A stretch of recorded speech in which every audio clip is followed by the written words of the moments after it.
오늘 전국의 스님들이 조계사에 모였습니다. 불교계 폄하 발언을 한 민주당 정청래 의원을 규탄하는 모임이었는데요. 송영길 대표, 정청래 의원이 찾아갔지만 자리를 내주지 않았습니다. 108배까지 하고 사죄했는데도 불교계의 마음 열리지 않습니다. 오늘 상황을 한번 보시죠.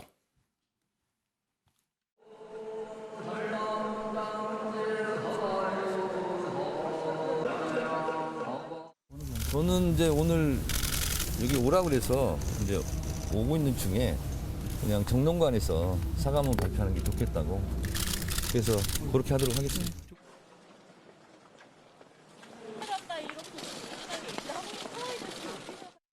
오늘 전국 승려대회가 열리는 조계사에 가서 직접 사과의 말씀을 드리려 했으나 사정이 여의치 않아서 오늘 정론관에서 이렇게 말씀드리게 되었습니다.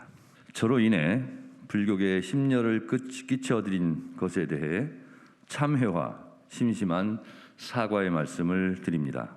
지난 몇 달간 저 스스로 많은 성찰과 사색의 시간을 가졌습니다. 불교계의 고충과 억울한 점도 인식하게 되었습니다. 다시 한번 정중하게 사과드립니다. 신경민 의원, 지금 정청래 의원 몇 차례 사과하고 가서 108배도 하고 그랬는데 불교계가 쉽게 받아주지 않는데요. 네, 불교계의 이 마음을 예. 도저히 그 정도 가지고는 다스리기가 좀 어려워 보이네요. 예, 오늘 또 있고 또 계속해서 집회가 있거든요. 예. 저런 집회가 지금 굉장히 오래간만에 있는 거거든요. 거의 20년 28년 만이라고 네, 그러더라고요. 뭐 그래가지고 이게 지금 저렇게 해서 될 문제는 아니고요. 예, 뭐 탈당 얘기까지 나왔는데 불교계 쪽에서는 지금 요구하는 게 그보다 더 심한 걸 요구하거든요. 예. 더 훨씬 더 차원이 높은 걸. 제명시켜라. 그렇죠. 예, 그럼 제명이라는 건 뭐 굉장히 아주 센 징계죠. 예, 근데 지금 민주당 입장에서 참 곤란합니다. 이게 벌써 몇 개월이 됐는데 잦아들기는커녕 점점 더 지금 커져가지고요. 이제 뭐 뭔가 조치를 하고 응대를 할 필요성은 지금 굉장히 높아졌는데 예. 사실 뾰족한 수가 없습니다. 그리고 이게 불교계 이 불만이라는 게 정청래 의원의 국감 발언뿐만 아니고 예. 더 훨씬 더 심각한 뿌리가 있거든요. 그런 것 같습니다. 그 뿌리를 다 없애달라라는 게 불교계의 요구인데 예, 이게 그렇게 쉬워 보이지 않습니다. 그래서 이걸 지금 어떻게 갈등을 해소할 수 있을지 예. 아무도 묘책을 찾지 못하고 있는데요. 이게 아주 답답합니다. 최정 교수, 방금 신경민 의원께서 뿌리 얘기를 하셨는데 지금 불교계는 정청래 의원의 그 발언도 괘씸하지만 문재인 대통령이 가톨릭 신자 아닙니까? 예. 여러 가지 뭐 하는 행동들이 너무 우리 불교계는 좀 무시하고 천주교 신자라고 해서 그쪽으로 너무 하고 심지어 교황을 아련한 것까지도 굴욕적이라고 그렇게 비판을 하더라고요. 공교롭게도 제가 또 가톨릭 대학에 책을 두고 있기 때문에 그런 질문을 주시니까 답하기가 조금 뭐 합니다만 어쨌든 뭐 이 지금 불교계 입장에서는 문재인 정부의 종교 편향적인 모습이 너무 지나쳤다 그렇게 주장을 하고 있는 것 같습니다. 그러나 또 문재인 대통령 입장에서 본다고 한다면 이 지금 교황이 갖고 있는 외교적 영향력 그리고 또 그러한 부분들이 한반도 평화에 기여할 수 있는 부분 이런 부분들 때문에라도 아마 상당히 나름대로는 최선을 다하는 모습들이 근데 아마 이 지금 이 불교계에 상당히 나름대로는 좀 뭔가 이 좀 부족한 모습으로 비쳤던 것 같아요. 그렇다고 한다면 좀 진작에 이 정부 차원에서 이 지금 종교의 꼭 불교뿐만 아니라요. 모든 종교를 좀 화합적으로 끌고 갈 수 있는 여러 가지 조치들을 진작에 좀 강구했으면 어땠을 거라는 생각도 들고 그리고 또 한편으로는 이 지금 이 직접적인 지금 내관처럼 돼버린 정청래 의원이 사실은 지난 국정감사 때 이 이야기했던 부분들 중에서 예. 저는 뭐 이러한 뭐 정책 부분에서 지적은 뭐 어느 정도 일리 있다고 봅니다만 그러나 비유가 적절치 못했다고 한다면 즉각적으로 사과를 하고 당 차원에서 뭔가 조치를 좀 더 빨리 했더라면 하는 그런 아쉬움이 있습니다. 예. 오늘 전국 승려 대회 송영길 대표도 찾아갔지만 결국 말 한마디 할 수 없었고 또 조계종 총무원장 원행 스님의 말을 들어보면 그동안 불교계를 좀 너무 홀대하지 않았느냐 하는 그런 느낌이 그대로 묻어났습니다. 오늘 모습 더 보시죠. 정부와 더불어민주당 그리고 정치인의 강력한 청을 접해서 다소한 견해가 다르더라도 그분들께 대화의 장을 열어드리려고 하오니 자비로운 마음으로 접수해 주시기를 부탁드리겠습니다.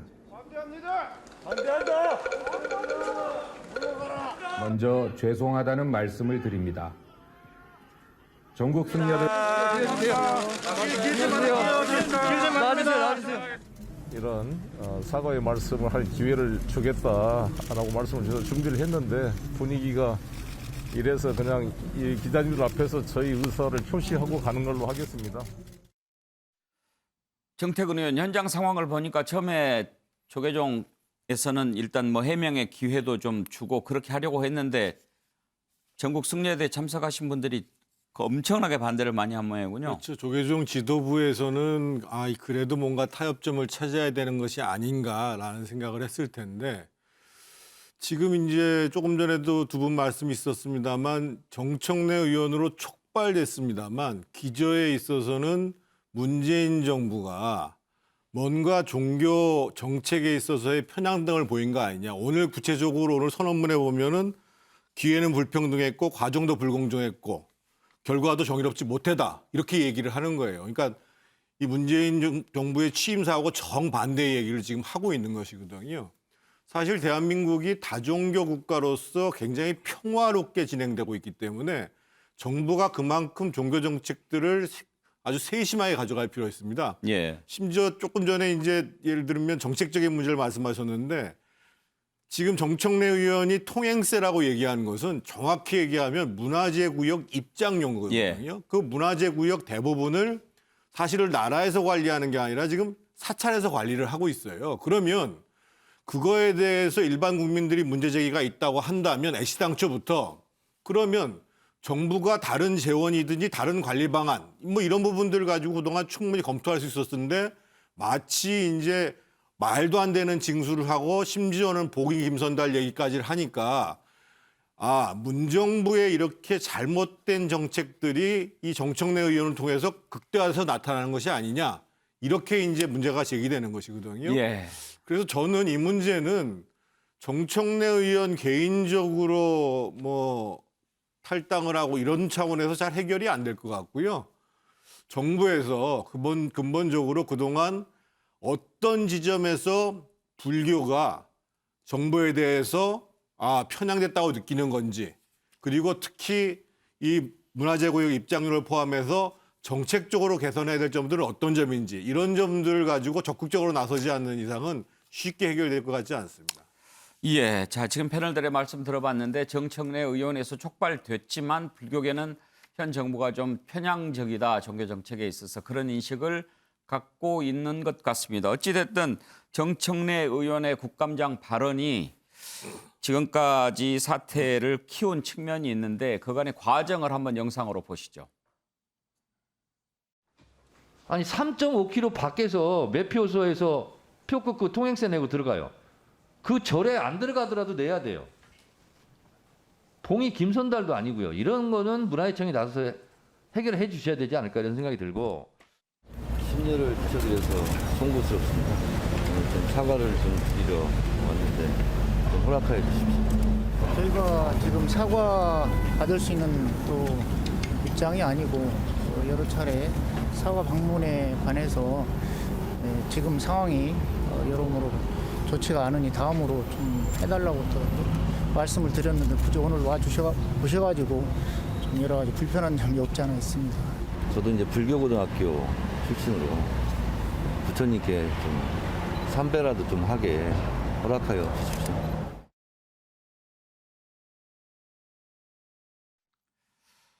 예. 형은택 대변인. 네. 뭐 스님들이 반대한다고 해서 모든 불자들이 다 똑같은 생각일지는 않겠죠. 그렇지만 지금 대선을 앞두고 특정 종교와 척을 져서는 매우 힘들지 않겠습니까? 네, 그렇습니다. 이게 뭐 화면 나오는 것처럼 작년 10월에 문제가 됐고 그동안도 계속 이제 사과하고 하면서 이제 풀어왔지만 해결이 안 된 거거든요. 뭐 당대표, 원내대표, 뭐 정세균 총리, 문재인 대통령도 올해 초에 사실은 7대 종단 뭐 지도자들 모여서 이런 얘기를 했었는데 저도 뭐 약간 이것도 염두에 뒀을 것 같은데 해결이 안 되고 있는 거거든요. 그래서 사실은 이게 뭐 굉장히 뭐 저도 말씀드리기 곤란합니다만 선거 국면이 아니어도 사실은 종교계와는 우리나라는 뭐 여러 가지 다양한 종교가 있지만 이 정치적으로 이거를 쟁점화되는 게 많지 않거든요. 선거 과정 아니어도 사실은 이런 일이 없어야 되는데 더구나 지금 뭐 대선이라는 게 1, 2% 차이로 어찌 보면 선거 왔다 갔다 하는 상황이고 특히 영남 쪽에 이제 불교 인구도 많은 상황이라서 저는 정청래 의원이 좀 어렵지만 그래도 어느 정도 좀 결단을 해주시는 게 낫지 않냐 개인적으로 그렇게 생각하고 있습니다. 예. 자, 그런데 이렇게 불교계와의 갈등과는 또 별개로 이 와중에 너무 지금 상황이 안 좋으니까 잠깐 좀 당을 떠나 있으면 어떻겠느냐 이런 뜻을 아마 누가 전했는 모양입니다. 그런데 정청래 의원이 그걸 이핵관이라고 표시하면서 이게 또 다른 논란으로 번지고 있는데 신경민 의원, 정청래 의원한테 아마 누가 좀 잠깐 탈당하는 게 어떻겠느냐 얘기를 했겠죠? 네, 그 팩트는 맞습니다. 예. 네, 그리고 누가 했는지도 뭐 대충 이제 드러났습니까? 네, 뭐 드러나 있고요. 밝힐 수는 없습니까? 제가 밝히는 건 좀 곤란하고요. 그 이핵관이냐 아니냐 예. 문제부터 뭐 여러 가지 논란이 발생할 거기 때문에 제가 말씀은 못 드리겠습니다만 예. 글쎄 지금 후보 측에서 뭐 그런 뜻이 있었는지도 모르겠어요. 그런데 그걸 하여튼 일단 전달이 된 건 맞고요. 예. 그 후보의 뜻이냐 아니냐도 잘 파악이 그건 되지는 아직은, 않습니다. 그런데 분명히 그 누군가가 가서 그 탈당 얘기를 한 건 맞고요. 예. 뭐 그건 또 정 의원이 굉장히 격앙돼 가지고 바로 또 SNS에 올렸고 예. 그래서 일이 지금 문제가 더 커진 거였는데 이제 또 용어가 핵관이라는 또 용어를 썼기 때문에 요새 이 핵관 붙은 게 굉장히 많거든요. 근데 이제 이 핵관이 돼 버려 가지고 예. 또 후보에게까지 이 충격파가 넘어가게 돼서 그런 것을 보고 이제 당내에서는 뭐 이렇게까지 할 필요가 있는 것인가라는 얘기들이 지금 두런두런 나오고 있는 상황이죠. 당 내에서도 좀 의견이 엇갈리는 것 같습니다. 조홍천 의원 같은 경우에는 사랑하기 때문에 헤어진다 이런 말도 있지 않느냐. 잠깐 탈당하는 것이 선당 후사 정신 아니겠느냐 그런 얘기를 했는데 추미애 전 장관 같은 경우에 뭐 굳이 그걸 탈당할 사안이라고까지 봐야 되느냐 그런 얘기를 했습니다. 한번 들어보실까요? 당 소속의 어느 의원도 뭐 후속 발의를 하거나 하지 않겠다라는 걸 이제 공개적으로 약속을 드린 거기 때문에 그거와 뭐 탈당하고는 전혀 그 무관한 것 같고요. 탈당까지 갈 사안은 일단 아니라고 보시는 거군요. 네. 예. 아니 다들 이게 이해관이란 말을 정청래 의원이 먼저 네. 꺼내시니까 진짜 있는 네. 거 아니야? 막 이런 얘기들을 좀 하잖아요, 지금. 네, 그런 이제 화가 나니까 표현이 그렇게 나갔는지 모르나 그런 뭐 핵관이 있다라고 저는 생각하지 않습니다. 네. 알겠습니다. 현근택 대변인 당내 여론이 혹시 어떻습니까? 뭐 팽팽하죠. 왜냐하면 뭐 이게 뭐냐면 그 문제 제기 그러니까 문화적 관람료 그게 이제 과연 정당하냐 안 하냐도 있고 이제 표현의 문제를 삼는 것도 있는데 또 선거 국면이다 보니까 또 리스크가 있다라고 해서 저는 뭐 지지자들도 그렇고 아직 의견이 정리가 안 된 것 같습니다. 지금 나오는 말씀처럼 과하다는 것도 있고 아니면 탈당까지 할 일이냐는 의견도 있지만 그래도 좀 결단해 줬으면 좋겠다 이런 데 있겠어. 아직 제가 보기에 한쪽으로 기운 것 같지는 않습니다. 예. 부처님의 자비심에 호소를 해야 되겠죠. 차지원 교수, 예. 해결 전망 어떻게 보십니까? 뭐 정청래 의원 사전에는 뭐 이혼과 탈당은 없다고 이야기는 하지만 그러나 이런 선당 후사에 대한 여러 가지가 이렇게 정치적 압력이 커지고 있는 상황 아닙니까? 또 그것도 그렇지만 또 불교계의 상당히 분노와 또 이런 부분들이 상당히 강하기 때문에 저는 뭐 정청래 의원이 아주 슬기롭게 나름대로 방안을 찾지 않을까라는 생각을 해봅니다. 그 슬기로운 방법이 뭔지는 저도 잘 모르겠습니다만 본인이 아마 깊이 숙고하고 있지 않을까 생각이 듭니다. 그런데 정태근 의원, 사실 탈당이라고 하는 게 정치인으로서 쉽지 않은 결심이죠. 네, 쉽지 않습니다. 근데 이번 사안은 사실은 다른 방법의 해결이 별로 없습니다. 왜냐하면 정청래 의원이 자신의 주장이 잘못됐다고 하더라도 저건 상임위 자리에서 소위 국정감사에서 정책 질의를 한 내용이거든요. 그 문제를 갖고 국회나 당에서 징계를 한다라는 거는 헌법에 안 맞아요, 기본적으로. 그러면 해결할 수 있는 방법은 스스로가 선택하는 거에는 방법이 없는 거예요, 명료하게 얘기하면. 예. 그래서 아까 제가 말씀드린 것은 본인의 거친 문제와 관련해서 본인이 어떤 방법을 통해서라도 불교계의 이해를 구할 수 있도록 하든지 아니면 본인이 스스로 탈당을 하는 것으로서 뭔가 이 문제에 대해서 더 큰 사과의 뜻을 표명하면서 문재인 정부가 또 정책적으로 불교계하고 협상을 하든지 이렇게 되지 않는 이상 저는 당에서 뭐 제명한다? 이거는 불가능한 얘기입니다. 예, 상황을 좀 보도록 하지요. 국민의힘으로 넘어갑니다. 국민의힘은 원팀 만들기가 좀 더 난망해졌습니다. 윤석열 후보와 홍준표 의원이 만났는데 만난 뒤에 이제는 서로 삿대질하면서 싸우는 형국이 됐습니다. 차라리 안 만나는 게 더 나았을 것 같은데 일단은 두 사람이 얘기를 하고 난 뒤에 아마 홍준표 후보가 윤석열 후보에게 몇몇 지역에 대한 전략 공천을 얘기하면서 사람까지 거론을 한 모양입니다. 그거를 두고 그 다음 날 아침에 이제 권영세 본부장이 아주 세게 공격을 했죠. 지도자라고 하는 사람이 그렇게 하면은 지도자 자격은 물론 당원으로서의 자격도 없다 그렇게 비판을 했고 홍준표 의원한테 한 얘기죠 뭐. 홍준표 의원은 이런 정신으로 어떻게 선거를 끌고 갈 수 있겠느냐라고 하고 오늘은 또 화가 많이 났는지 4번에 걸쳐서 글을 올렸습니다. 후보하고 단둘이 했던 얘기를 어떻게 이런 식으로 하느냐. 2시간 동안 화기애애하게 얘기 나눴고 끝날 때 딱 몇 분 그 얘기했는데 그런 얘기도 못하냐. 그리고 어떻게 그런 얘기가 새 나가서 역시 윤핵관 있구나. 그렇게 지금 비판을 하고 있습니다. 윤석열 후보 어제 또 최재형 전 감사원장을 만났는데요. 일단 두 사람 분위기는 좋아 보였습니다. 공천 얘기 어땠느냐 이런 질문이 있었는데 답변 들어보시죠. 우리 원장님께서는 지난 11월 이후부터 우리 당의 경선 후보님들하고 함께 정권 교체를 위해서 우리 당의 이 공식 후보를 하여튼 조건 없이 도와주고 지지하겠다고 말씀을 하셨고 그 기조는 지금도 변함이 없으시다고. 전략 공천 관련해서 이야기는 나누지 않으셨을까요? 원장님은 우리 최재형 원장님은 아마 그런 대화 자체를 나눈 사실이 없다고 이미 말씀을 하셨고 그래서 뭐 거기에 대해서 오늘 우리 최재형 원장님하고 대화한 건 없습니다. 네. 지금 뭐 정권 교체에 집중을 해야지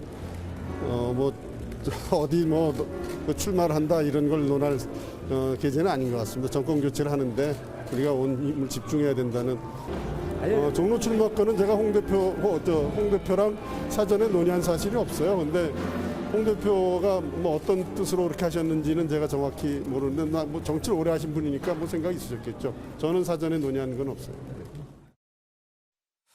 정태근 의원 의견을 좀 들어볼까요? 네. 이제 홍준표 의원이 만나서 공천 이야기 한 것은 부적절하다 이런 지적이 많이 있기는 합니다. 그런데 이제 후보하고 만나서 그런 얘기를 했는데 그게 그 다음날 이렇게 논란이 되고 선대 본부장이 그것을 비판하고 이러는 것을 보면서 어떤 게 더 상식적으로 맞지 않는가 좀 헷갈리는데 정 의원 의견은 어떠세요? 둘 다 문제죠.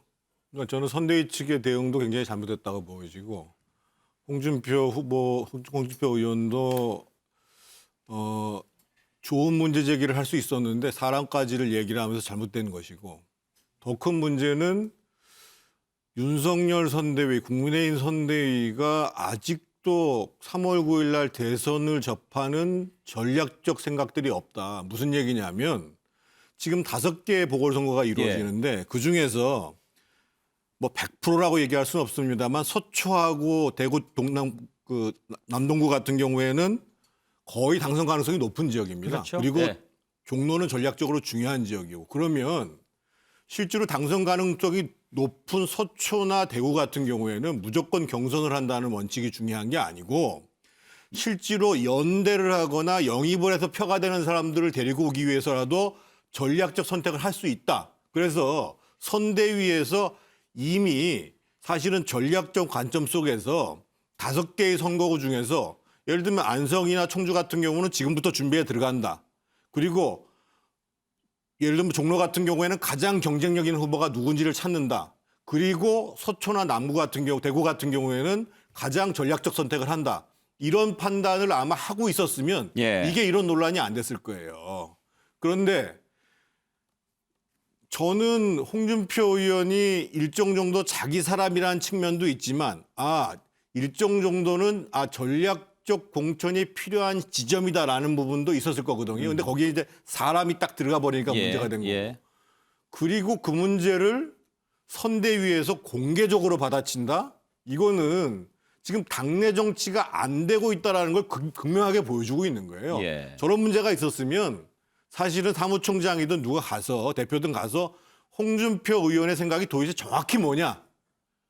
심지어는 만약에 사람을 고집하는 문제였다면 꼭 2사람을 다 고집해야 되냐라는 문제까지도 협의할 수 있는 문제예요, 사실은. 그래서 저는 아직도 지금 국민의힘이 지금 3월 9일 대선이 정말 굉장히 어렵게 치러지고 있는데 그 절박한 마음속에서 전략이나 세세한 전술을 구사하는 데 있어서 문제가 있다고 보여지는 겁니다.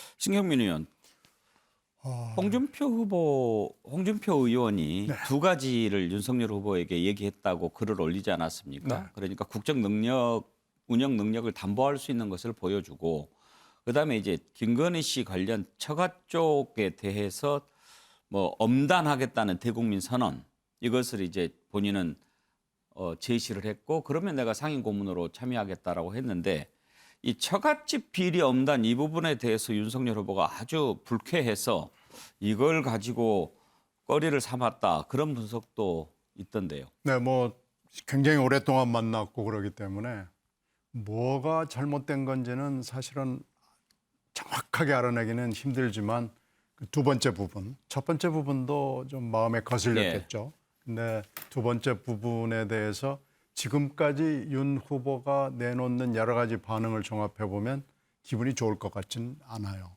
그럼에도 불구하고 저는 좀 여기서 이해가 안 되는 부분이 있어요. 금방 말씀하신 것도 다 뭐 맞는 지적을 지금 하신 거고요. 또 하나는 이게 지금 굉장히 중요한 국면이거든요. 홍 후보와 만나서 윤 후보가 어떤 얘기를 하고 지금 어떤 결론이 날 것이라고 대충 예견이 돼 있는 상황이고, 이 모임의 의미가 대충 누구에게나 다 이해가 돼 있습니다. 그런데 이 정도의 모임이라면은 사전에 약간의 조율도 필요하고요.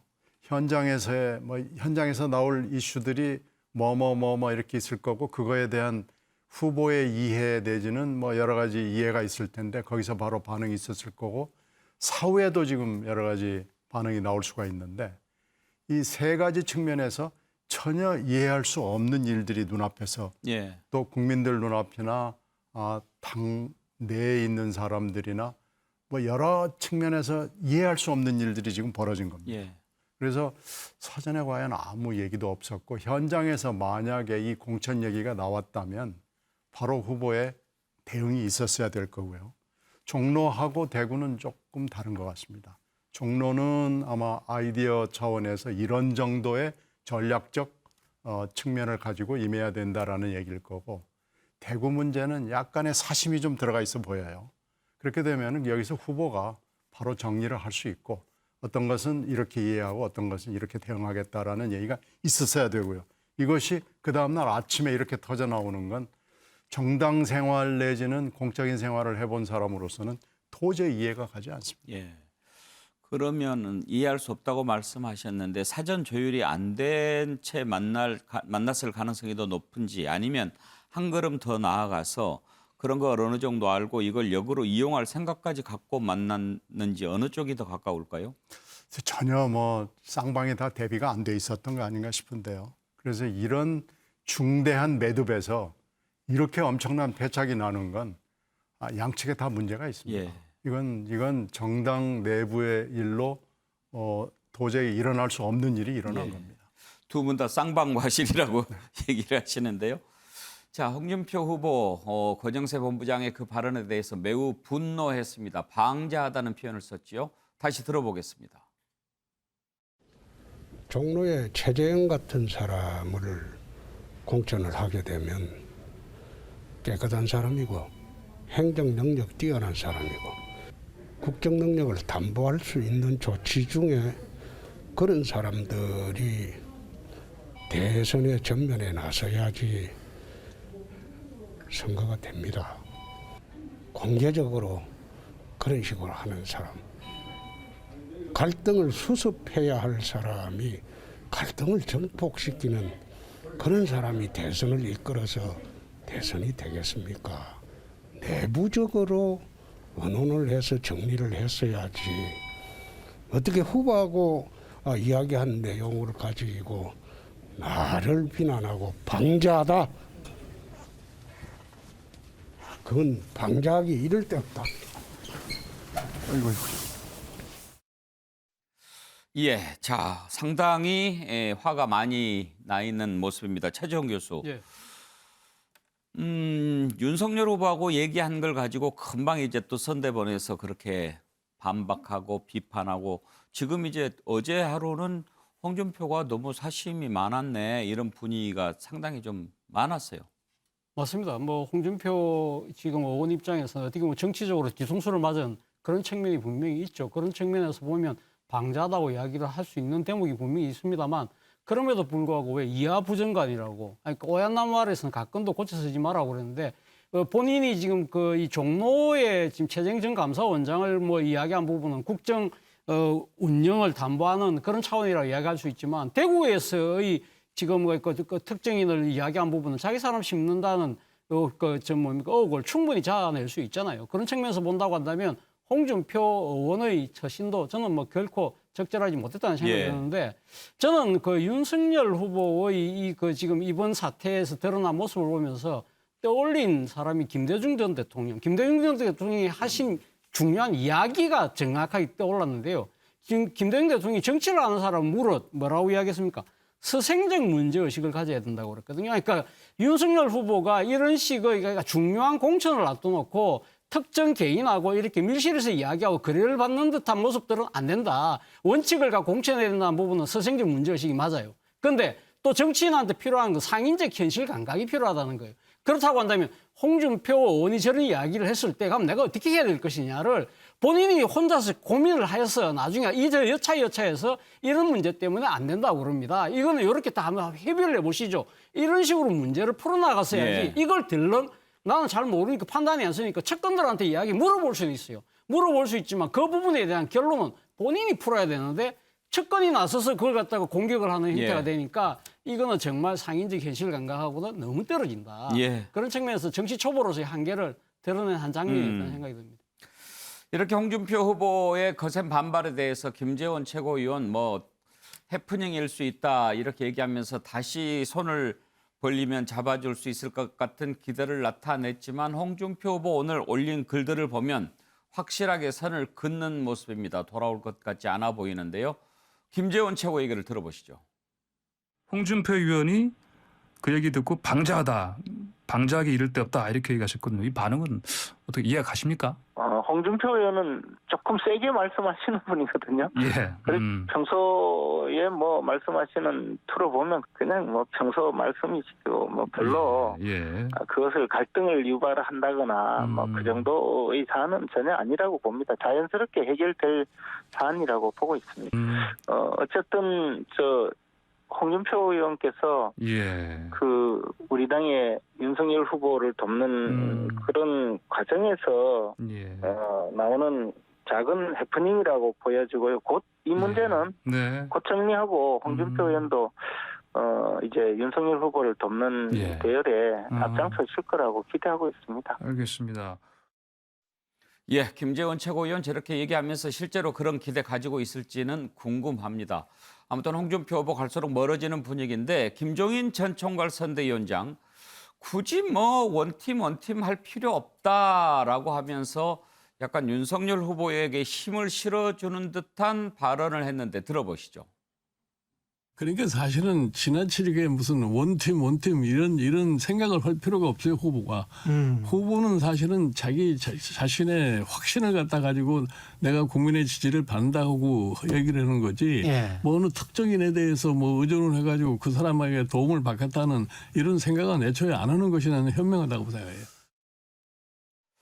정태근 의원, 저 김종인 위원장 말씀은 윤석열 후보한테 힘을 실어주는 발언이다 이렇게 볼 수 있을까요? 그거보다는 원론적인 얘기라고 봐야 될 것 같습니다. 지금 이제 김종인 위원장이 말씀하신 것은 두 가지 측면이 있는 건데요. 한 가지는 지금 민주당의 상황하고 국민의힘 상황하고는 좀 차이가 있습니다. 비록 지금 홍준표 의원이나 유승민 전 의원이 합류하고 있지 않지만 사실상 국민의힘 지지자들 자체는 전폭적으로 지금 이제 이 윤석열 후보를 밀고 있는 거고 사실은 민주당 같은 경우에는 이재명 후보가 그게 지금 안 되고 있는 거잖아요. 그러면서 박스권에 갇혀 있는 거 측면이 있고 그런데 이제 김종인 위원장이 강조하는 것은 오히려 그 측면보다도 실질적으로 뭐 원팀이든 연대를 하든 단일화를 하든 가장 중요한 것은 이번 선거에 판가름을 하는 것은 서울, 20대, 자영업, 중도 여기에 일관되게 표를 확장할 수 있는 전략이라든지 팀의 구성, 세력의 확장 이런 원칙을 갖는 게 훨씬 더 중요하다고 보는 거예요. 예. 그런 측면에서 일반론적에서 말씀하신 거라고 봐요. 근데 그렇게 확장하는 것이 결국은 원팀을 만드는 게 첩경 아닙니까? 그게 이제 수월하게 되면 제일 좋은 거죠. 예. 그런데 실제로 그것보다는 제가 이런 말씀까지 드려야 될지는 모르겠습니다. 이미 지금 선거가 한 40일 조금 예. 남아있는 상황인데 안철수 후보가 지금 예를 들면 한 갤럽 조사 같은 경우에 보면 12, 17%를 오가고 있는데 지금 상황에서는 사실은 홍준표 후보의 문제, 홍준표 의원의 문제를 정리하는 것도 더 중요하지만 곧 설 지나서 현실화될 수 있는 단일화 문제를 어떻게 전략적으로 판단할 거냐. 지금 이미 시점이 이렇게 넘어와 버렸다라는 거예요, 기본적으로. 그런 고민 지점에서 말씀하신 게 아닌가 봐요. 혹시 이런 부분도 생각해 볼 수 있을까요? 그동안에 홍준표 후보가 윤석열 후보 그렇게 별로 안 도와줬잖아요. 그러면 단일화 과정에서 혹시라도 안철수 후보 편을 들 수도 있지 않을까 이런 생각 있었을 수 있고 그런 상황에서 이번에 뭐 사심을 드러냈다라고 하면서 공격해서 홍준표 후보를 좀 무너뜨려 놓으면 단일화 과정에서 홍준표 후보가 안철수 후보 돕는 것도 별로 도움 안 될 수도 있고 이런 것까지 계산했을 수도 있을까요? 거기까지는 아니실 거고요. 아닐 거고요. 지금 이제 홍준표 후보가 원팀이라는 측면에 있어서 중요하지만 또 한 가지가 20대에 대해서 상당한 지지를 받고 있었거든요. 그러니까 지난 12월 초까지만 해도 윤석열 후보가 20대에 있어서 40% 가까운 지지율을 갖고 있다가 쭉 빠졌어요. 10%까지. 그러다가 최근에 보면 상당 정도 회복을 했거든요. 그러니까 지금 홍준표 의원이 갖고 있었던 하나의 원팀적 측면과 20대의 측면으로 놓고 본다면 20대의 문제는 어느 정도 지금 해결이 난 거거든요. 그런 측면들을 뭐 고려하신 거라고 봐야지 뭐 그거 꼭 안철수 후보까지를 염두에 둔 지점은 아닌 것 같아요. 너무 복잡하게 본 겁니까? 예. 그나저나 원팀은 좀 어려울 것 같죠, 이제 보기에? 원팀 쉽지 않죠. 그러니까 그럼에도 불구하고 어떻든 윤석열 후보 입장에서 보면 설 때까지 어떻게 지지율을 계속 올리는가 이 문제. 근데 그래서 지금 이번에 지금 이 홍준표 의원과의 파동이 다음 주에 지지율이 어떻게 나오는가라는 것이 예. 아마 이제 향후 대응에 있어서 상당히 이제 그 다름이 보여지겠죠. 아무튼 갈등이 조금 이렇게 봉합되는 그런 모양새였는데 또 한 가지 갈등이 생겼습니다. 다음으로 넘어가죠. MBC가 김건희 씨 통화 내용을 추가로 방송하기로 예고했다가 취소했습니다. 하기야 뭐 이미 다른 데를 통해서 다 방송이 돼버렸으니까 MBC가 더 들려줄 것도 특별히 없기도 하겠죠. 그렇지만 또 다른 내용이 불거지면서 지금 논란이 사그라들지 않고 있는데요. 일단 MBC 후속 방송 취소와 관련해서 국민의힘은 그동안 편파 방송에 대해서 또 사과해야 된다라고 한 걸음 더 나아갔습니다. 들어보시죠. 스스로 두 번째 방송은 하지 않겠다고 결정할 만큼 첫 번째 방송도 이 편파적인 방송이었고 네. 해서는 안 될 일을 벌였다는 점을 스스로 자인한 것이기 때문에 예. MBC 측에서는 대국민 사과를 하고 적절한 조치, 방송을 기획하거나 참여한 모든 자들에 대해서 예. 엄중한 조치가 있어야 한다고 생각을 합니다. 예. 신경민 의원께 이걸 여쭤봐도 괜찮을지 MBC 출신이신데 신정일이라서요. 방송하는 게 맞았다고 보십니까? 저는 이 뭐 유튜브 쪽의 것을 받아가지고 이 지상파 방송이 하는 것이 맞느냐라는 지적에 대해서는 그건 맞지 않다고 봅니다. 뭐 예전에도 마이너한 매체, 그러니까 군소 매체 중에서도 취재가 잘 돼 있는 경우 것을 받아가지고 지상파 방송이나 아니면 대형 그 레가시 미디어에서 보도를 하는 경우는 있죠. 그리고 밝히는 경우도 있습니다. 그래서 저는 그것이 근본적인 문제라기보다는 그날 저녁에, 지난 일요일 저녁에 스트레이트라는 정규 프로그램을 통해서 가는데 MBC가 편집에서, 취재 편집에서 위축된 태도를 보였어요. 예. 그러면은 그 7시간 45분이라는 그런 그 풀에서 정말로 엑기스를 뽑아내가지고 충분히 보도를 했더라면 좋았을 텐데 사실 나간 그 방송분을 보면 매우 실망스러운 대목이 있었습니다. 일단 시간도 스트레이트라는 프로그램이 40분짜리 프로그램인데 예. 반밖에 하질 않았고요. 그런데 이제 17%라는 획기적인 어떻게 보면 그 예. 프로로서는 시청률이 좋았죠. 실제로 전체 17%니까 앞부분 20분 동안의 시청률은 아마 훨씬 더 거의 높았겠죠. 예, 더블이었을 겁니다. 더블이었을 겁니다. 예. 30%뭐 이쪽 저쪽이었을 테니까요. 그러면 책임에 걸맞게 그것을 편집을 오히려 제가 뉴스의 편집자였더라면은 1시간 편성했을 겁니다. 그래서 충분히 거기서 7시간 중에서 의미 있는 공적인 이슈에 대해서 조목조목 얘기를 하고 그거에 대한 평가까지도 내릴 수 있으면 내려주고 예. 이것은 우리가 취재를 하지 못했다라고 얘기를 하고 이렇게 하는 것이 MBC로서 맞는 보도기관으로서의 책임이죠. 예. 근데 그렇게 가지 못했고요. 지금 그러니까 이게 지금 이렇게 계속 시끄러운 겁니다. 그리고 어차피 그 유튜브 쪽에서 그걸 다 7시간을 예. 풀로 띄울 거기 때문에 그 내용은 사실 지난 일요일로 끝냈어야 됩니다. 그래서 1시간을 하건 2시간을 하건 MBC가 공적인 보도기관으로서 책무를 다 했다라면 이런 논란이 예. 후속으로 나오지 않았을 겁니다. 저는 그 부분에 있어서 매우 좀 적절하지 못했다 이렇게 판단합니다. 예. 현근택 대변인, 예. 지금 사실 우리 국민들은요, 이제 방송이나 시사 이런 부분에 다 전문가가 되셨어요. 그렇죠. 그러니까 MBC가 그걸 방송한 게 적절하냐, 적절하지 않냐 이 논란은 차치하고 이제 7시간 내용 거의 풀 내용이 다 지금 알려졌지 않습니까? 그렇죠. 그걸 보면서 궁금해하는 분들이 이게 더 중요한 것 같은데 왜 이게 안 나가고 다른 엉뚱한 게 나갔을까?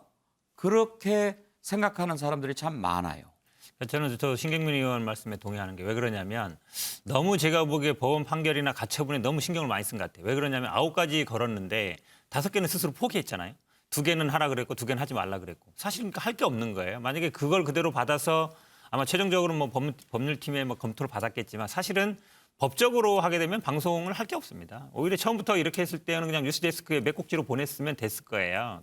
그 말씀처럼 사실 이번에 3% 문제하고 이걸 보면서 이제 레거시 미디어라고 우리가 할 수 있느냐 이런 생각이 좀 들었어요. 왜냐하면 뭐 KBS, MBC 뭐 당연히 큰 방송사지만 이슈를 주도한다는 면에서 못하고 있거든요. 지금 다 사실은 많은 분들이 유튜브에 정보를 얻고 있고 이미 신문에도 나왔습니다. 그럼 과거처럼 과연 이거를 주도하고 그럴 수 있느냐 그런 생각이 저는 많이 들었어요. 이번에 보면서. 그래서 이제 언론 환경이 좀 바뀌었다. 그리고 국민들의 그 기대 수준이 더 높아졌다. 그래서 아마 언론에 종사하시는 분들도 굉장히 더 노력을 많이 해야 될 것 같습니다. 아무튼 MBC가 이제 후속 방송을 하지 않기로 했는데 김건희 씨 통화 내용은 이제 열린공감팀이라든지 이런 매체를 통해서 거의 다 알려졌습니다. 그런데 이런 내용이 하나 포함이 돼 있습니다. 한겨레가 보도를 했는데요. 지난 국감 때 김건희 씨 장모 관련해서 재판 증인도 됐던 재판 당사자였던 정대택 씨라는 분이 있죠. 이분을 국감장의 증인으로 채택하기로 했는데 김건희 씨가 그거 우리가 정리했어. 뭐 이런 내용이 들어 있었다는 거죠. 만약에 그렇다고 한다면 국감 증인까지도 좌우할 정도였느냐 이런 논란이 나오고 있는데 당시 국감장의 상황을 한번 보시죠.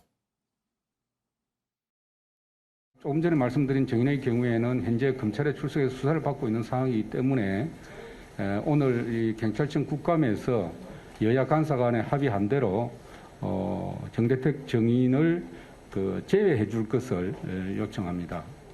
재판 중이거나 혹은 수사 중인 사안에 대해서는 증인으로 채택하지 않는다라고 하는 일종의 구도 합의, 이것은 그야말로 구도 합의이고 그것이 국정감사 및 조사에 관한 법률에 명시된 것도 아니고 마지막 그 여야 합의에 따라 여야 간사 간의 합의에 따라서 이것을 또한 받아들일 수밖에 없는 상황이다라는 말씀도 하셨습니다.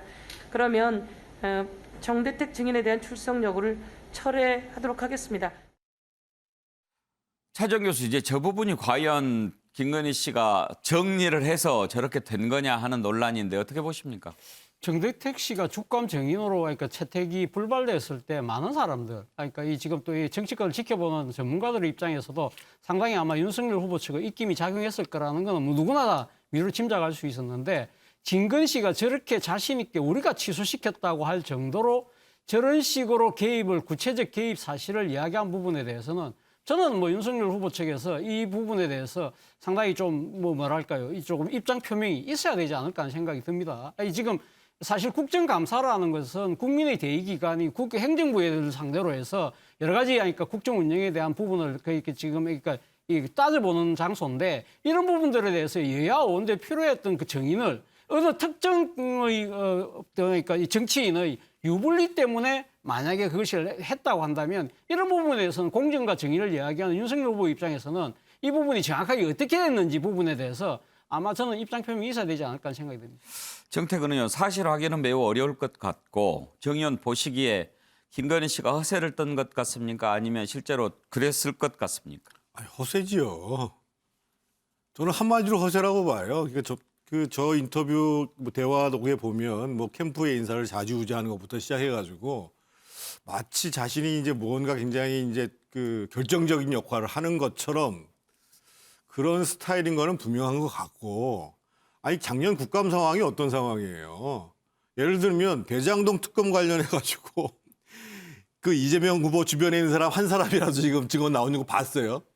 그런데 더더군다나 아니 김건희 씨나 윤석열 후보가 얘기를 하지 않더라도 제1야당 입장에서 보면 저쪽은 지금 증인 아무도 안 나오고 있는데 이쪽에 불리한 증인은 그럼 채택한다? 그걸 어떻게 받아들이냐고요. 상식적으로 말이 안 되는 겁니다, 기본적으로. 예. 신경민 의원도 허세라고 생각하십니까? 그건 좀 따져봐야 될 것 같은데요. 이게 그 당시 행안위 상황을 좀 자세히 따져봐야 돼요. 왜 이게 증인 채택이 가결이 됐다가 이게 불발이 되고 오는 과정에서 가결이 됐으면은 간사들끼리 뭔가 협의가 있을 거고요. 증인 채택 부분은 여야 간사가 합의하지 않으면 이건 안 됩니다. 그래서 어떻게 해서 가결이 됐는지 그 과정을 한번 보고요. 가결된 뒤에 다시 그것이 부결되는 걸로 바뀌는 과정에서 도대체 무슨 일이 있었는지는 한번 따져봐야 될 일로 보입니다. 예, 현근택 대변인. 네, 이게 문제가요. 예를 들어서 어떤 쪽으로 그러니까 말씀처럼 사실 채택될 때가 철회된 거잖아요. 근데 김건희 씨가 얘기하잖아요. 이미 우리가 취소시켰다. 내가 했다라고 얘기하는 거거든요. 결국은 그러면 정치적인 영향력을 이미 행사하고 있는 게 아닌가. 당신은 이제 후보로 선출되기 전이거든요. 예. 그런 상태에서 이럴 정도면 앞으로 만약에 뭐 대선 후보가 되고 대선 대통령이 됐을 때 얼마나 영향을 미치겠느냐. 그러니까 실제로 영향력을 미치고 실제 결과가 그렇게 나타났기 때문에 그 부분이 중요하다는 거거든요. 그건 예. 제가 보기 당연히 검증을 해야 되는 영역이죠. 예, 차정 교수. 저는 앞서 그 윤석열 후보 측의 입장 표명이 있어야 된다고 했는데 아울러서 저는 민주당 쪽에서도 입장 표명이 있어야 되지 않을까 생각합니다. 앞서 말씀하신 것처럼 여야 간사 합의에 의해서 그러니까 지금 철회가 됐다는 것 자체가 그러니까 민주당도 어느 정도 용인을 했던 부분인데 왜 그러면 그걸 받아들였을까? 이런 식으로 김건희 씨가 저런 식으로 이야기를 하고 있는데 왜 그럼 민주당은 그걸 갖다 받아들일 수 없었던 상황에 대해서도 저는 예. 국민들에게 밝혀야 될 필요가 있다는 생각이 듭니다. 이제 뭐 아까 정태근 의원 말씀하신 것처럼 저쪽 관련해 사람 한 명도 안 부르면서 이쪽 부를 수 있느냐 뭐 이런 논리도 있었겠죠 뭐.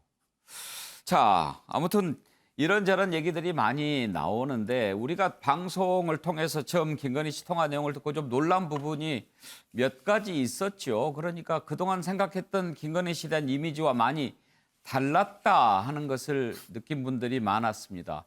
사과할 때 그 다소곳했던 그런 모습에서 그런 인상을 갖고 있었는데 막상 통화 내용 들어보면 거침이 없고 아주 말도 활발하게 잘했고 그리고 윤석열 후보 우리 아내는 정치에 전혀 관심이 없다. 아주 뭐 정치를 극도로 싫어한다. 그렇게 표현했던가요? 그랬는데 아주 들어보니까 거의 전문가 수준으로 얘기하고 현안도 꿰뚫고 있고 그러지 않았습니까? 그런 점을 보고 놀란 분들이 많았을 겁니다. 김종인 위원장도 그런 부분을 좀 지적하던데 들어보시죠. 사실 그 김건희 그 녹취록 방송은 그런 일이 없었으면 가장 좋았을 텐데 일단 그것이 일반 국민에게 공개된 이상은 그 결과에 대해서 누구도 이러고 저러고 얘기를 할 수가 없어요. 그게 어느 정도 선거에 영향을 미치느냐 하면 저는 누가 단적으로 얘기를 할 수가 없고 그렇죠. 결국은 국민의 판단에 맡길 수밖에 없지 않나 이렇게 봐요. 내가 정권 잡으면 무사하지 못할 것이다. 이제 그런 그 불필요한 얘기를 갖다 한 거죠. 예. 그러니까 이제 사실은 일반 국민이 과연 저런 언행을 하시는 분이 사실 대통령의 부인으로 적합하겠느냐 하는 이런 여론을 갖다 만드는 잘못을 일단 저질렀다고 봐요. 정태근 의원, 이제 김종인 위원장이 좀 삼자적인 입장에서 얘기를 많이 하시네요. 그렇죠. 그 뭐 김종인 위원장뿐만 아니라 아마 저 녹취록이 나온 다음에 첫 반응을 보인 사람이 홍준표 의원인데 예를 들면 뭐 박근혜를 탄핵시킨 건 보수다. 뭐 김종인 위원장은 먹을 게 있어서 왔다. 뭐 국민은 바보다. 조금 전에 얘기 나왔던 뭐 무사하지 못할 것이다. 이런 얘기를 한 것에 대해서 놀랍다. 이런 예. 얘기를 했는데 저는 뭐 본인이 그런 생각을 할 수는 있습니다만 대통령 그것도 유력 대통령 후보 부인으로서 사석에서라도 저런 의견을 피력하는 것은 전혀 바람직하지 않다고 봅니다. 예.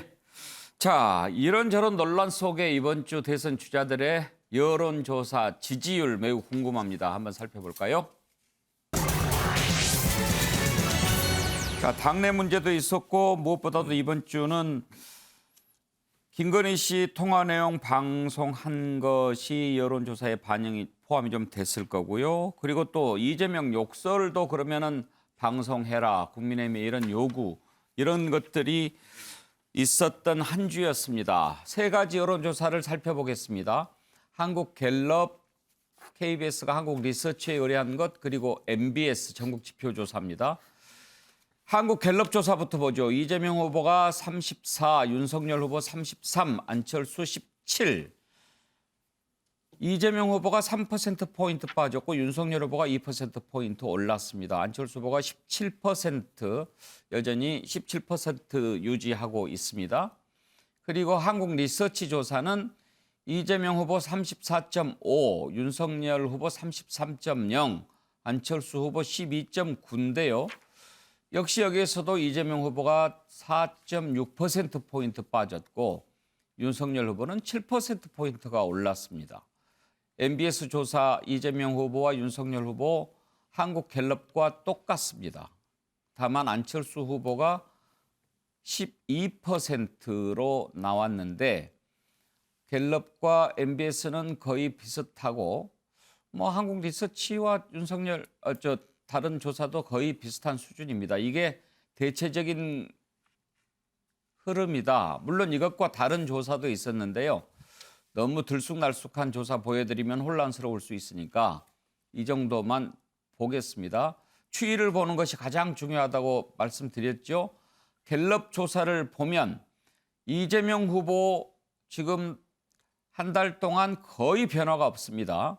36, 36, 37, 34. 윤석열 후보는 26%까지 떨어졌다가 다시 33, 이재명 후보 턱 밑까지 추격한 그런 상황이고 안철수 후보 상승세 지금은 유지하고 있지만 17%까지 나오는 그런 추이를 볼 수가 있습니다. 한국 리서치 조사도 이재명 후보 39.3까지 올라갔지만 지금 34.5, 40%를 돌파하지 못한 상태입니다. 윤석열 후보 26%까지 내려갔다가 33% 올라갔고 안철수 후보는 상승세를 이어가고 있는 그런 조사. 여기까지 보죠. 신경민 의원, 이제 가장 관심을 모았던 게 MBC 스트레이트가 김건희 씨 통화 내용 방송하면 상당한 영향 미치지 않을까 그렇게 예상을 했는데 오히려 올랐어요. 글쎄 처음에 민주당에서 예상했던 거하고는 좀 다른 방향으로 흘러가고 있는 건 분명해 보입니다. 그래서 저게 굉장한 충격을 주고 윤 후보에게 부정적으로 작용할 거라 그랬는데 그렇게 돌아가질 않았어요. 그래서 그 예상은 완전히 빗나간 걸로 보이고요. 지금 현재 그 박스권이라고 다들 얘기를 하고 있는 이 추세가 계속되고 있고 오히려 윤 후보 쪽이 약간의 상승세를 보이고 있어서 민주당 입장에서는 매우 긴장하고 있죠. 그래서 이 다음 여론조사, 이게 결국은 설 전후에서의 여론조사가 아주 결정적이라고 다들 얘기하고 있기 때문에 이 추이를 매우 주의 깊게 지켜보고 있는 실정입니다. 정태근 의원, 비록 한 방은 없었다고 할지라도 윤석열 후보 지지율이 올라갈 만한 그런 내용이 있었던 건 아니잖아요. 그런데 왜 올라갔을까요? 아니, 앞으로 제가 예를 들면 뭐 처가 비리와 관련해 가지고요. 아주 충격적인 사건이 터지지 않는 이상은요. 지지율에 영향은 안 미칠 겁니다. 이미 다 반영됐다고 봐야 될 거고요. 오히려 지금 제가 주목해서 보는 거는 지금 앞에 이제 세 개 기관 거를 합해서 보면 윤석열 후보하고 안철수 후보를 합치면 갤럽 같은 경우가 50이고 나머지 두 기관께 45% 나오거든요.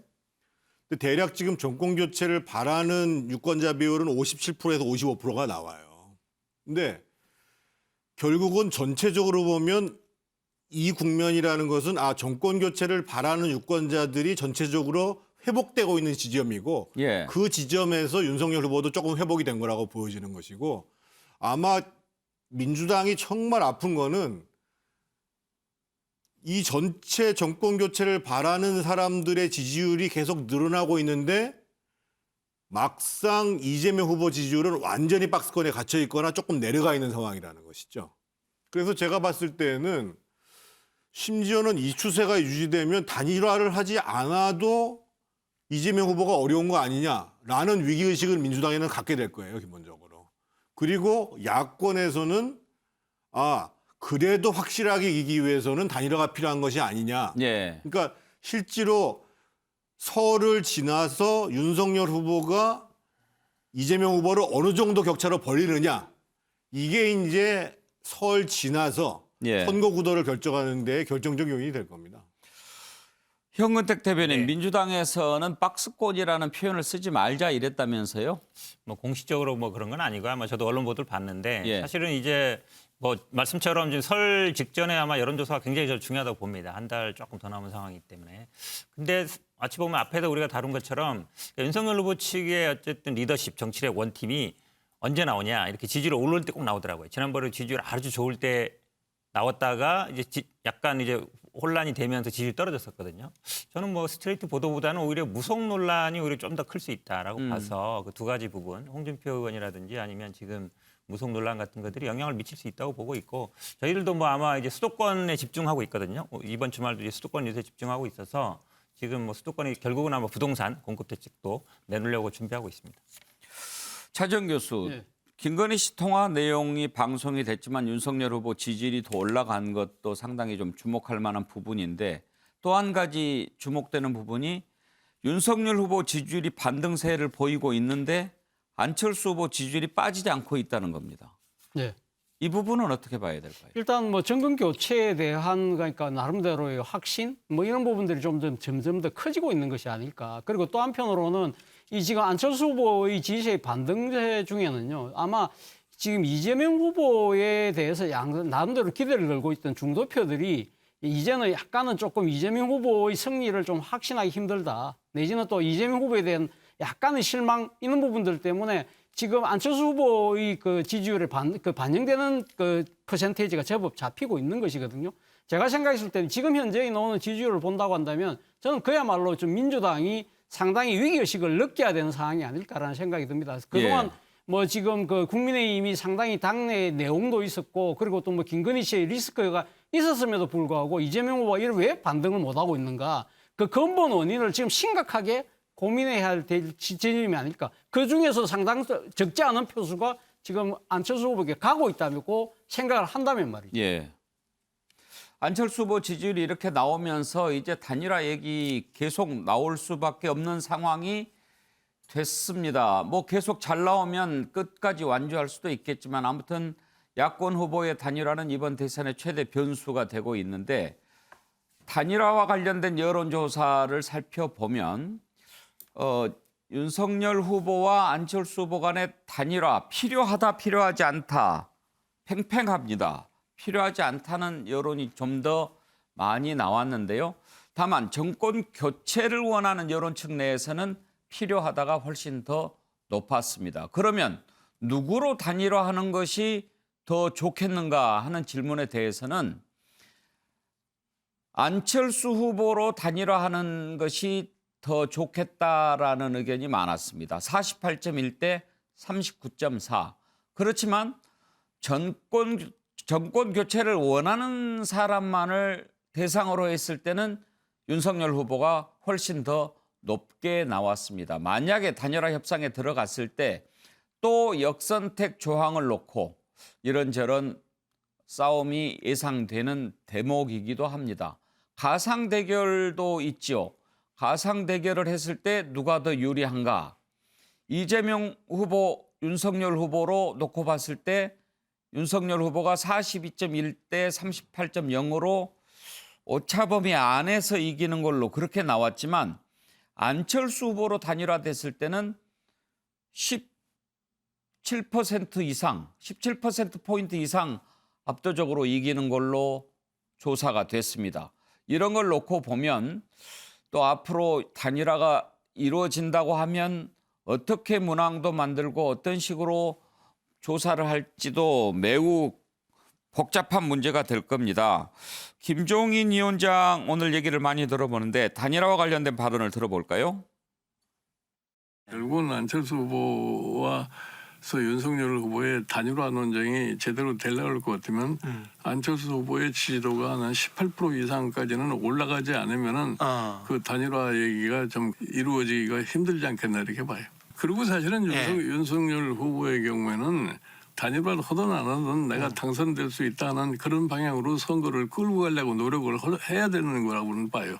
1+1이 2가 되는 경우도 있지만 1.5가 되는 수도 있어요. 그러니까 무슨 숫자상으로는 단일화하면 그 숫자가 다 자기에게 올 거라고 생각하지만 꼭 이 선거에서 그런 결과가 나온다고는 기대하기 힘듭니다. 정태근 의원 뭐 18% 얘기하는데 원래 김종인 위원장은 안철수 후보 5%도 못 넘을 거라고 전망하지 않았나요? 네. 그것은 일단 빗나갔죠.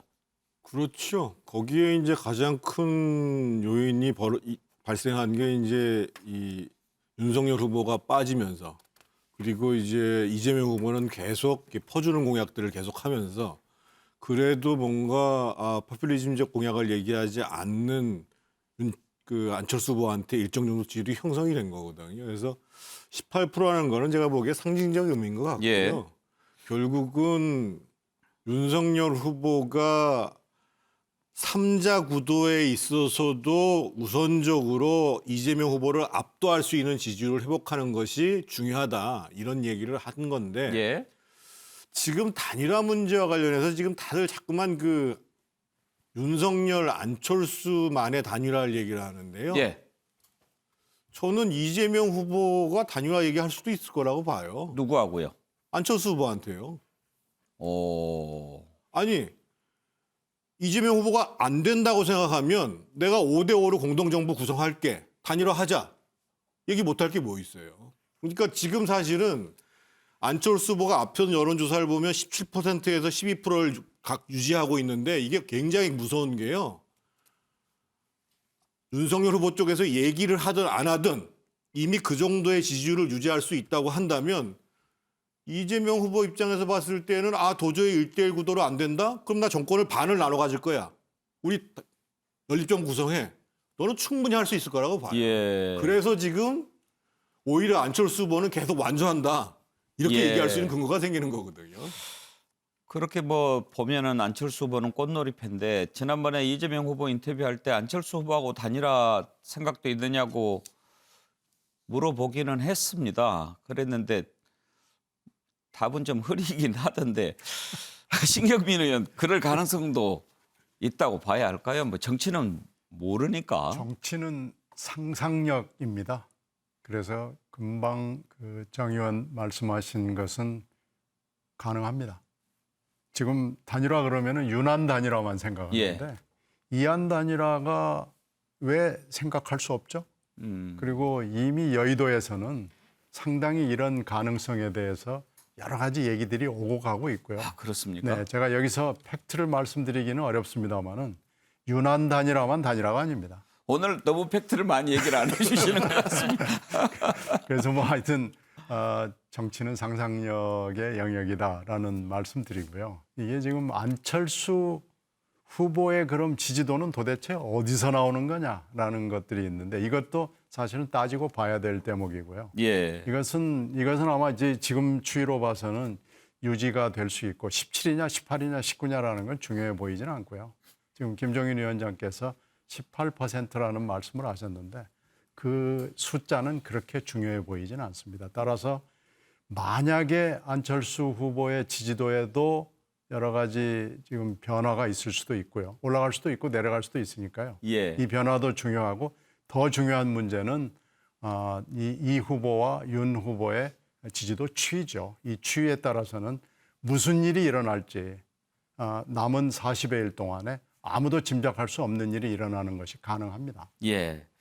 너무 정책이 안 보인다. 뭐 또 이런 지적도 나오고 이재명 후보 지지율이 정체가 돼 있다. 돌파할 필요도 있었겠지요. 꼭 그렇게만 볼 일은 아니지만 오늘 이재명 후보가 긴급 제안을 했습니다. 추경 대선 후보들이 모여서 한번 논의를 해보자. 그렇게 얘기했는데 윤석열 후보 반응은 매우 시큰둥했습니다. 한번 들어보시죠. 저는 국민의힘이 제안한 35조 원 규모의 소상공인 자영업자 지원을 위한 추경 편성에 100% 공감하고 환영합니다. 이번에는 신속하게 소상공인 자영업자 지원이 가능하도록 모든 대선 후보들의 긴급 회동을 제안드립니다. 하반기 예산 집행의 권한을 가지게 될 후보들이 책임지는 조건으로 사업 예산 조정을 통해서 긴급하게 35조 원 추경을 재원을 마련하는 것은 이렇게 명확한 다자들의 회동과 그다음에 합의에 의해서 가능해질 것이다. 특히 윤석열 후보님 전에도 50조 원 지원 얘기하시고 나중에는 내가 당선되면 하겠다 이렇게 말씀하시면서 뒤로 빼셨는데 이번에는 또 그러지 않기를 간곡히 요청드립니다. 저는 이미 할 얘기를 다 했습니다. 50조를 어떻게 써야 된다. 구체적으로 쓰는 용처까지 저희는 다 냈습니다. 추경안을 보내라 했는데 지금 보낸 게 14조짜리고 말이에요. 그러니까 지금 36조 정도가 부족하니까 그거를 또 논의하자는 얘기인데 우리 이미 얘기 다 했습니다. 다 했고 그리고 지금 14조 가지고는 터무니없이 부족하다고 이미 다 발표를 저도 했고 뭐를 논의하자는 것인지 그리고 정부가 국무회의를 거쳐서 예산안을 국회에 보냈을 때는 양당의 원내 지도부들이 논의하는 게 순서입니다. 차정 교수 일단 윤석열 후보는 이제 거절했는데 거절의 이유가 뭐 할 말 다 했다 그리고 순서도 안 맞다라고 하는데 어떻게 생각하십니까? 일단 뭐 이재명 후보가 오늘 왜 저런 제안을 했을까를 생각을 해보면 윤석열 후보의 그러니까 거부 이유가 분명히 드러나는 것이죠. 이재명 후보가 사실 이렇게 그 추경의 규모를 확 늘리자고 이야기를 하면서 소위 민생을 챙기는 경제 대통령의 모습 그리고 예. 또 이렇게 전국을 주도하는 모습 그리고 다른 후보들까지 여기 동참하게 만들면 자신이 뭔가 리더십을 발휘하는 예. 것처럼 보이잖아요. 그리고 또 윤석열 후보가 만약에 이 부분에 대해서 동의하지 않을 경우에는 아까 50조 해놓고 왜 말 바꾸느냐 이렇게 공격한다는 걸 뻔하게 알기 때문에 내가 왜 굳이 그 들러리를 쓸 것인가라고 생각을 할 수밖에 없는 거겠죠. 예. 현근택 대변인. 네. 상당히 좀 그 마음 먹고 한 제안 같은데 이재명 후보 제안을 전혀 받아들이지 않았어요. 그렇죠. 거절 명분이 좀 옹색하죠. 왜 그러냐면 지금 원내 협의한다 그러는데 당연히 맞습니다. 법적으로 원내대표를 하게 돼 있는데 국민의힘 같은 경우에는 당무 우선권도 있고 지금 모든 거를 당대표보다 대선 후보가 우선해서 하고 있거든요. 그러면 본인도 국회의원이 아니고 당대표도 국회의원이 아닌데 원내대표끼리 알아서 해라. 원내대표는 당연히 대선 후보한테 물어보겠죠. 지금 말씀처럼 만약에 50조를 할 거다 그러면 당연히 협상에 들어가서 더 늘려라고 얘기해야 되는 것이지 나는 할 얘기 다 했으니까 협상 안 하겠다. 그러면 제가 보기에는 뭐 이유는 같지 않은데 지금 말씀처럼 협상하고 싶은 생각은 별로 없는 것 같습니다. 그런데 토론 날짜는 잡혔습니까? 지금 제가 알기로는 확실히 잡히지 않은 걸로 알고 있습니다. 당초에는 아마 설 연휴 전 이렇게 합의 문구를 썼는데 그게 그러면 27, 28일 해야 되는데 30일, 31일 얘기해서 저는 그것도 좋다 받았는데 아마 의제 갖고 좀 이제 다투는 것 같습니다. 국정 전반이라고만 써서 거기서 어떻게 나눌 거냐 문제라서 제가 보기에는 이게 토론이 될지 안 될지도 정확히 잘 모르겠습니다. 안 될 수도 있습니까? 이게 왜냐하면 가처분 신청이 들어가 있잖아요. 근데 가처분 결과를 또 보자고 할 수도 있어요. 근데 가처분이 예전에 기억하시겠지만 2007년에 그 당시에도 아마 10% 이상 주장을 불렀거든요. 그랬을 때도 이제 가처분이 받아준 적이 있습니다. 문국현 후보가 그렇죠. 제기했던. 근데 우리 뭐 법적인 선관위에서 하는 토론은 뭐 5석이라든지 아니면 직전선거 3% 이렇게 돼 있기 때문에 그게 이런 기준은 뭐 다릅니다만 방송사랑 그래서 가처분 결과를 또 아마 보자고 할 수 있어서 여러 가지 뭐 쉽지 않은 상황입니다. 예, 알겠습니다.